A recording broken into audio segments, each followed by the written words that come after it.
29 अप्रैल 2023 प्रातः मुरली। ओम शांति। बाप दादा मधुबन। मीठे बच्चे श्रीमत ही श्रेष्ठ बनाएगी, परमत व मनमत श्रापित कर देगी, इसलिए श्रीमत को कभी भी भूलो मत। प्रश्न: सतोप्रधान पुरुषार्थी कौन और तमोप्रधान पुरुषार्थी कौन? दोनों का अंतर क्या होगा? उत्तर: सतोप्रधान पुरुषार्थी बाप से पूरा वर्षा लेने का पुरुषार्थ व प्रतिज्ञा करते हैं, वह याद में रहने की रेस करते हैं और नंबर 1 जाने का लक्ष्य रखते हैं। तमोप्रधान पुरुषार्थी कहते जो तकदीर में होगा, अच्छा प्रजा बनेंगे तो प्रजा ही सही। उनके आगे माया का ऐसा विघ्न आता जो रेस से ही बाहर निकल जाते। गीत। मुझको सहारा देने वाले। ओम शांति। बच्चे जब सम्मुख बैठते हैं तो जानते हैं हम जीव आत्माएं हैं। यहाँ तो जीव आत्माएं ही होंगी ना। जब आत्मा को शरीर नहीं है तो नंगी है, उसे अशरीरी कहा जाता है। तुम तो शरीर सहित बैठे हो। आत्मा व परम आत्मा जब तक शरीर में न आए तब तक बोल नहीं सकते। तुम जीव आत्माएं जानती हो अब बाप के सम्मुख बैठे हैं। हूबहू जैसे 5000 वर्ष पहले सम्मुख आए थे। बच्चे जरूर बाप से ही वर्षा लेंगे। जानते हैं हम अपने परमपिता परमात्मा बेहद के बाप के सम्मुख बैठे हैं। क्यों बैठे हैं? बाप से बेहद का वर्षा लेने। जैसे स्कूल में समझते हैं हम टीचर द्वारा इंजीनियरिंग सीखते हैं, बैरिस्टरी सीखते हैं। यह एम ऑब्जेक्ट रहती है। तुम बच्चे समझते हो परमपिता परमात्मा हमको ब्रह्मा के तन से बैठ राजयोग सिखाते हैं। भगवानुवाच यह तो बच्चों को समझाया है कि भगवान निराकार को कहा जाता है। जीवात्मा पुनर्जन्म जरूर लेती है। कोई भी सन्यासी से तुम पूछो मनुष्य पुनर्जन्म लेते हैं तो ऐसे नहीं कहेंगे कि नहीं लेते हैं। नहीं तो 84 लाख जन्म कैसे कहते? पूछो तुम पुनर्जन्म को मानते हो? यह तो बरोबर है। आत्मा संस्कारों अनुसार एक शरीर छोड़ फिर दूसरा लेती है। ऐसे ऐसे करते मनुष्य 84 लाख जन्म नहीं परंतु 84 जन्म लेते हैं। इससे सिद्ध होता है पहला जन्म जरूर बहुत अच्छा सतो प्रधान होगा, लास्ट में छी तमो प्रधान होंगे। 16 कला से फिर 14 कला, 12 कला होती जाएंगी। पुनर्जन्म जरूर लेते हैं। पूछना चाहिए अच्छा परमपिता परमात्मा ने पुनर्जन्म लिया है या जन्म मरण रहित है? देखो यह पॉइंट बहुत सूक्ष्म है। अगर कहेंगे जन्म मरण रहित है तो फिर शिव जयंती सिद्ध नहीं होती। कहेंगे शिव जयंती तो मनाई जाती है, समझाया जाता है, हाँ शिव जयंती है परंतु जन्म के साथ फिर मरना जिसको कहा जाता वह नहीं है। अगर मरे तो फिर पुनर्जन्म लेवे। बाप कभी पुनर्जन्म नहीं लेते। वह इस तन में एक ही बार आते हैं बस, फिर पुनर्जन्म में नहीं आते। परमपिता परमात्मा पुनर्जन्म रहित है। वह कब सतो प्रधान से तमो नहीं बनते। आत्माएं तो सब जन्म मरण में आते आते पतित बन जाती है, फिर बाप आते हैं पावन बनाने। इससे सिद्ध होता है आत्मा ही पतित होती है। आत्मा पावन आती है फिर माया पतित बना देती है। बाप कभी भी बच्चों को गंदी मत नहीं दे सकते। इस समय के पतित मनुष्य पतित मत देते हैं। अब पावन बाप कहते हैं कि पतित नहीं बनो अर्थात विकारों में नहीं जाओ। रावण की मत से दुखधाम बन गया है। पहले सुखधाम था, ऐसे नहीं बाप ही सुख दुख देते हैं, नहीं। बाप कभी बच्चों को दुख की मत दे नहीं सकते। माया ही दुख देती है। उस माया पर जीत पाने से ही तुम जगत जीत बनते हो। मनुष्य माया का अर्थ नहीं समझते, वह धन को माया कह देते हैं। कहते हैं ना इनको माया का नशा बहुत है, परंतु माया 5 विकारों को कहा जाता है। अगर 5 विकारों का नशा है तो माया एकदम खा जाती है। सतयुग त्रेता में माया का नशा होता नहीं। वहां रावण का बुत बनाकर जलाते नहीं, बुत कड़े दुश्मन का बनाया जाता है। रावण राज्य शुरू होता है आधा कल्प से। देह अहंकार आने से फिर और विकार आ जाते हैं। शास्त्रों में कोई यह बातें नहीं है। लिखा हुआ है देवताएं वाम मार्ग में अर्थात विकारों में जाते हैं। माया के वश होने से परवश हो जाते हैं, परमत पर चलते रहते हैं। अभी तुम चलते हो श्रीमत पर। परमत माना माया की मत। श्री अर्थात श्रेष्ठ मत है बाप की। वह है परमत रावण की मत। इसलिए बाप ने कहा है आसुरी संप्रदाय सब रावण की जंजीरों में दुखी है। मनुष्यों ने सतयुग की आयु लाखों वर्ष समझ ली है, तो तुम हिसाब किताब बताते हो 5000 वर्ष कैसे हैं। क्राइस्ट को 2000 वर्ष हुआ, बुद्ध को 2250 वर्ष हुआ, फिर इस्लामी को 2500 वर्ष हुए। सबको मिलाकर आधा कल्प हुआ। इनके पहले तो देवताओं का राज्य था, फिर देवताओं को लाखों वर्ष कैसे कह सकते। इतने वर्ष होते फिर तो मनुष्य बहुत हो जाते। इतने तो हैं नहीं। 5000 वर्ष में ही करोड़ों मनुष्य हो जाते हैं। कहते भी हैं क्राइस्ट से 3000 वर्ष पहले भारत में आदि सनातन देवी देवता धर्म था। 5000 वर्ष पूरे हो जाते हैं, नाटक पूरा तो होता है ना।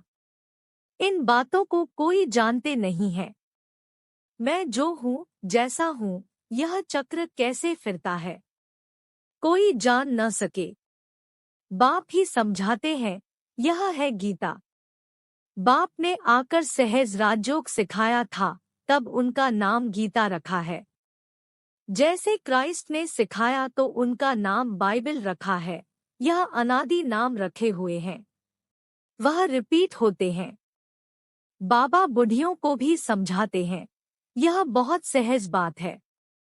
सिर्फ बाप और वर्षे को याद करो। बच्चा पैदा हुआ गोया वारिस पैदा हुआ। तुम समझते हो हम बाबा के वारिस हैं। 5000 वर्ष बाद फिर से मिलने आए हैं। घड़ी घड़ी 5000 वर्ष ही कहेंगे। 2 से 3 वर्ष पीछे आने वाले भी कहेंगे हम 5000 वर्ष बाद फिर से आए हैं। यह बड़ी गुह्य बातें हैं। बाबा पूछते हैं आगे कब मिले हो।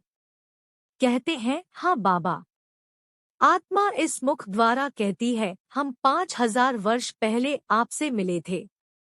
आप इस तन द्वारा शिक्षा देने आए थे। जो पक्के पक्के बच्चे हैं समझते हैं हम बाप से बेहद का वर्षा लेने बैठे हैं। हम बेहद के बाप के बने हैं ब्रह्मा द्वारा। बाप कहते हैं मुझे पहचानते हो, मैं तुम्हारा बाप हूँ। कहेंगे हाँ बाबा हम आत्माओं का आप परमपिता परमात्मा बाप हो। बाप ही कहते हैं तुमको हमने स्वर्ग में भेजा था, वर्षा दिया था, फिर माया ने छीन लिया, फिर अब मैं देता हूँ। माया वर्षा छीनती है, बाप दिलाते हैं। यह तो अनेक बार खेल हो चुका है, होता रहेगा। इसका अंत नहीं है। बाप के बनते हैं, फिर कोई सगे कोई लगे, कोई सौतेले कोई मातेले बनते हैं। कच्चे पक्के तो हैं ना। पक्कों को भी माया एकदम जीत लेती है। बच्चे कहते हैं बाबा हम जहाँ तक जिएंगे आपसे वर्षा लेते रहेंगे। विकर्मों का बोझा सिर पर बहुत है, तो जितना तुम याद में रहेंगे उस योग अग्नि से तुम आत्मा पापात्मा से पुण्यात्मा बनती जाएंगी। आग चीज को पवित्र करती है। तुम्हारी है योग अग्नि। यह है बेहद का यज्ञ जो बेहद के सेठ ने रचा है। इतना समय कोई भी यज्ञ नहीं चलता है। 5 से 7 रोज व 1 मास यज्ञ रचते हैं। तुम्हारा यज्ञ तो कितने वर्षों से चला आता है। बाप सुनाते ही रहते हैं। कहते हैं भूल मत जाना। सिर्फ मुझे याद करो तो तुम्हारा जन्म जन्मांतर के विकर्मों का बोझा कटता जाएगा। कोई सन्यासी, विद्वान आदि को ऐसे कहने आएगा नहीं। भगवानुवाच मुझ बाप को याद करो। जरूर आया हुआ है तब तो कहते हैं ना। बाप कहते हैं अब तुमको वापस जाना है। तुम्हारी आत्मा इस समय बहुत पतित है। अब तुम जानते हो योग से हम पावन बनते जाएंगे। बाप कहते हैं ज्ञान अमृत पीकर पावन स्वर्ग का मालिक बनो। यह साजन तुम सब सजनियों को पावन बनाने आए हैं। कहते हैं मुझे निरंतर याद करो। तुम्हारी ही प्रतिज्ञा है कि आप जब आएंगे तो और संग तोड़ तुम संग जोड़ेंगे। तुम पर वारी जाएंगे। स्त्री पुरुष पर, पुरुष स्त्री पर बलिहार होते हैं। यहाँ है बाप पर बलिहार जाना। शादी में एक दो पर बलिहार जाते हैं ना। अब बाप कहते हैं मनुष्य पर बलिहार नहीं जाना है। तुम्हारी प्रतिज्ञा है आप पर बलिहार जाएंगे। आप हमारे पर बलिहार होना। बाप कहते हैं तुम बलिहार जाओ तो 21 जन्म तुमको सदा सुखी बना दूंगा। कितना भारी वर्षा है। अब बाप कहते हैं मैं तुमको वर अर्थात वर्षा देता हूँ, सिर्फ तुम निरंतर मुझे याद करो। श्रीमत से ही तुम श्रेष्ठ बनेंगे, यह भूलो मत। यह लक्ष्मी नारायण का चित्र भी घर में रख दो। हम बाप से फिर से वर्षा ले रहे हैं। बाप परमधाम से आया हुआ है, परंतु माया चील भी कम नहीं है, पंजा मार देती है। सबकी बात नहीं है, नंबरवार है। कोई तो एकदम भूल जाते हैं कि हम बाप से वर्षा लेते हैं। यहाँ बैठे हैं तो नशा चढ़ता है। यहाँ से बाहर निकला और भूला।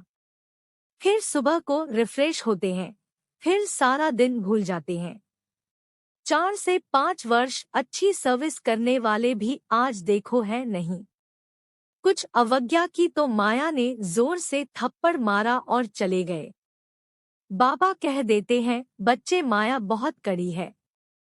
अवज्ञा करने से माया एकदम गिरा देती है, इसलिए गाया जाता है चढ़े तो चाखे प्रेम रस। देखते हो कैसे चकनाचूर हो जाते हैं। वैकुंठ में तो जरूर चलेंगे, परंतु पद तो नंबरवार है ना। भला वहाँ सब सुखी रहते हैं, फिर भी मर्तबे तो है ना। स्कूल में मर्तबा पाने लिए ही पुरुषार्थ करते हैं।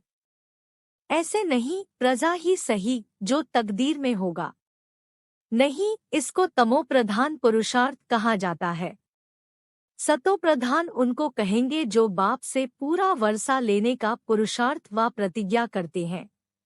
यह घुड़दौड़ है ना। सब नंबर 1 तो नहीं जाएंगे। यह ह्यूमन रेस है। माया ऐसा विघ्न डालती है जो एकदम रेस से निकाल देती है। तुम्हारी ह्यूमन रेस है।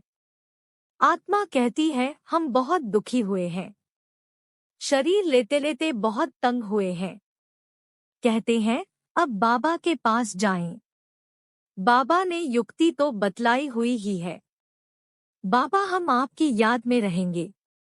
जितना टाइम निकाल सको उतना अच्छा है। जैसे गवर्नमेंट की सर्विस में भी 8 घंटा रहते हैं ना, तो इसमें भी तो 8 घंटा रहो। सृष्टि को स्वर्ग बनाना कितनी भारी सर्विस है। सिर्फ बाप को याद करो और सुखधाम को याद करो। बस 8 घंटा सर्विस की तो पूरा वर्षा पाएंगे। ऐसे याद करते करते तुम्हारे विकर्म विनाश होंगे। 8 घंटा तुम इस सर्विस में दो, बाकी 16 घंटा तुम फ्री हो। जितना हो सके घड़ी घड़ी याद करो। याद तो कहाँ भी बैठे कर सकते हो। सबसे अच्छा टाइम तुमको सवेरे मिलेगा। सिंधी में कहते हैं सवेल सुमन, सवेल उठन, सवेरे जल्दी सोना, सवेरे उठना। यह गुण मनुष्यों को बड़ा करता है। अज्ञानी लोग 8 घंटा नींद करते हैं। तुम्हारी नींद आधी होनी चाहिए। 4 घंटा नींद बस। कर्मयोगी होना। रात को 10 बजे सो जाओ, 2 बजे उठो। शिव बाबा को याद करो। 2 बजे नहीं उठ सकते तो 3 बजे उठो, 4 बजे उठो। वह फर्स्ट क्लास समय है। एकदम शांति रहती है। सभी अशरीरी बन जाते हैं। उस समय सन्नाटा बहुत होता है, जैसे कि मूलवतन हो जाता है। ऐसे लगता जैसे सब मरे पड़े हैं। उस समय तुम बाबा को याद करेंगे तो फिर वह याद पक्की हो जाएगी। अमृतवेले की याद अच्छा असर करती है। बाबा बहुत करके रात को जागते रहते हैं। स्थूल काम में आने से माथा भारी होता है। सूक्ष्म सर्विस में थकावट नहीं होती है। कमाई थोड़े ही थकाएगी। कमाई से तो खुशी होगी। तो सवेरे सवेरे उठकर याद करने से बड़ी कमाई है। अच्छा, मीठे मीठे सिकीलधे बच्चों प्रति माता पिता बाप दादा का याद प्यार और गुड मॉर्निंग। रूहानी बाप की रूहानी बच्चों को नमस्ते। धारणा के लिए मुख्य सार। 1. सवेरे अमृतवेले उठ अशरीरी बन बाप को याद करने का अभ्यास करना है। पूरा वर्षा लेने के लिए याद की रेस करनी है। कम से कम 8 घंटा याद जरूर करना है। 2. एक बाप पर पूरा बलिहार जाना है। परमत व मनमत पर न चल, एक बाप की श्रेष्ठ मत पर चलना है। वरदान। रूहानी एक्सरसाइज द्वारा वेट बोझ को समाप्त करने वाले समान और समीप भाव। रूहानी एक्सरसाइज अर्थात अभी अभी निराकारी, अभी अभी अव्यक्त फरिश्ता, अभी अभी साकारी कर्मयोगी, अभी अभी विश्व सेवाधारी। ऐसी एक्सरसाइज रोज करो तो व्यर्थ का जो बोझ है वो समाप्त हो जाएगा। जब बोझ वेट समाप्त हो, माशूक समान डबल लाइट बनो, तब जोड़ी अच्छी लगेगी। यदि माशूक हल्का हो और आशिक भारी हो तो जोड़ी अच्छी नहीं लगेगी। रूहानी माशूक आशिकों को कहते हैं, समान बनो, समीप बनो। स्लोगन। अपने जीवन रूपी गुलदस्ते द्वारा दिव्यता की खुशबू फैलाना ही गुणमूर्त बनना है। कृपया आज की मुरली पर लाइक, कमेंट और चैनल को सब्सक्राइब जरूर करें।